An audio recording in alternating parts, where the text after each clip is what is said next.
আশরাফ আলী থানভী রহমতুল্লাহ যখন বাংলাদেশে প্রথম সফরে আসছিলেন, আগের যুগে এয়ারপোর্টে মোটামুটি ওই বিমানের কাছে যেয়ে রিসিভ করা যাইত। এখন তো এয়ারপোর্টের প্রোটোকল অনেক কড়া, এত কড়াকড়ির ভিতরে দেখা যায় আমাকে গোপালগঞ্জের পোলাপান চলে যায় বিমানের মধ্যে।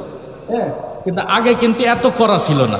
মানে আগে যাত্রীরা যারা আসতো মেহমানরা বিমানের দরজায় যেয়ে তাদেরকে রিসিভ করা যেত।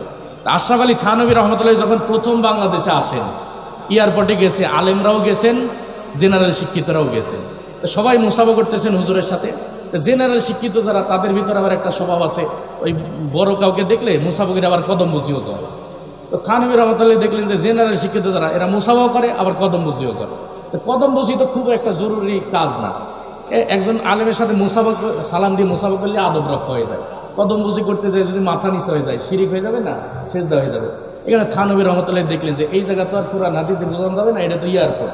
তখন থানভী রহমতুল্লাহ করলেন কি, যেই মুসাফা করতে আসে মুসাফা করে সেও কদম বুঝি সরে যায়।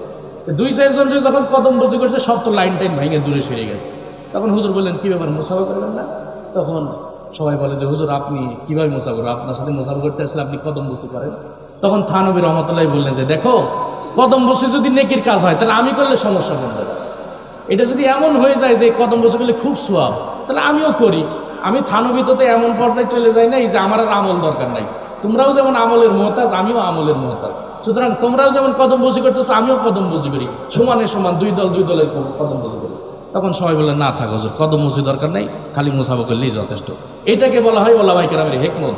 উদউ ইলা সাবিলি রাব্বিকা বিল হিকমাতি ওয়াল মাউইযাতিল হাসানা। সুন্দর সুন্দর কথা এবং প্রজ্ঞা, হিকমতের সাথে উলামায়ে কেরাম আমাদেরকে বোঝানোর চেষ্টা করে।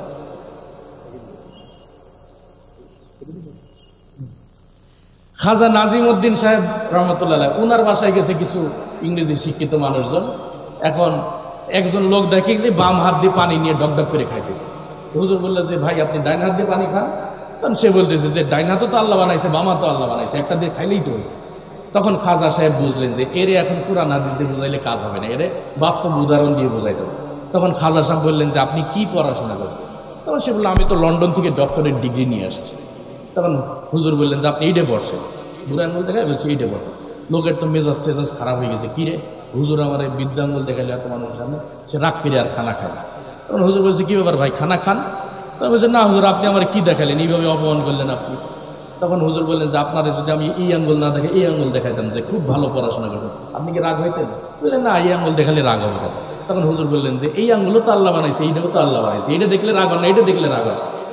তখন লোক বলছে না, যে আসলে যেমন কুকুর তেমন মুকুর দিয়ে দিচ্ছে। তো কিছু মানুষ আছে এরকম ঘাটতেরা আমাদের মধ্যে, যারা সহজ কথায় বোঝাইলে বোঝে না, তাদের সঙ্গে ওলামায়ে কেরাম মাঝে মাঝে একটু ধমকির সুরে কথা বলে যে ভালো করে বোঝাইলে বুঝো, নাইলে কিন্তু খবর আছে। তার মানে এই না যে তারা আমাদের শত্রু হয়ে গেছে, ঠিক না? আল্লামা আর একটা গল্প বলে শেষ করে দিই, যেহেতু আমাদের মেহমান চলে আসছেন। আল্লামা ফখরে বাঙ্গাল তাজুল ইসলাম সাহেব রহমতুল্লাহ আলাইহি, বিবাড়িয়ার নাম শুনছি না? যারা ওলামায়ে কেরাম তারা নাম বললেই চেনে ওনাকে, কারণ ওনাকে নিয়ে বাংলাদেশের আলেমরা গর্ব করে। ফখরে বাঙ্গাল যাকে বলা হয়, ফখরে বাঙ্গাল তাজুল ইসলাম সাহেব রহমতুল্লাহ সেই 60-এর দশকে ট্রেনের ফার্স্ট ক্লাস বগিতে ভ্রমণ করতেছে। তা আমাদের সমাজে কিছু মানুষ দেখবেন হুজুরদের ভালো দেখলে তার চুলকায়, তার মূলা খেলেও চুলকায় না, বেগুন খেলেও চুলকায় না। হুজুররা একটু ভিআইপি ভাবে চললে তার চুলকায়। এই যে যেমন আজকে হেলিকপ্টারে আসার কথা ছিল কয়েকজন ওলামায়ে কেরাম, এইটা দেখে অনেকে সমালোচনা করবে যে হুজুর হেলিকপ্টারে চড়ার দরকার, গাড়িতে আসলেই তো হয়। কিন্তু ওনার গ্রামের মেম্বার সাথে হেলিকপ্টারে মাইয়ে বিয়ে দেয়, এডে নিয়ে তার চুলকানি। আলেম কেন হেলিকপ্টারে ছিল, এডে নিয়ে তাদের চুলকানি।